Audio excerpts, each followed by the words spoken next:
আজ আমরা শিখব বাড়িতে কিভাবে চিলি ফ্লেক্স বানানো যায়।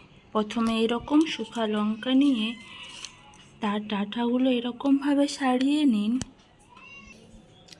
একটা শুকনো কড়াইতে গরম করুন। শুকনো কড়াই হালকা গরম হয়ে এলে সেটার মধ্যে এই ছাড়িয়ে রাখা এগুলো ঢেলে দিন।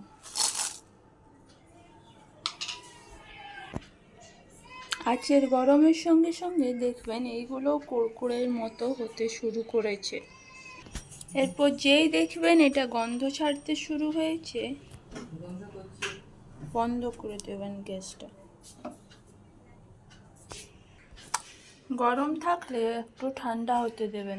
শুকনো কড়াইয়ে ভেজে রাখা লঙ্কাগুলো আলাদা করে নিতে হবে, বীজগুলো আলাদা আর চাকাগুলো আলাদা করে নিতে হবে। এরপর পুরো চাকাগুলো মিক্সির মধ্যে দিয়ে হালকাভাবে পেস্ট করে নিতে হবে।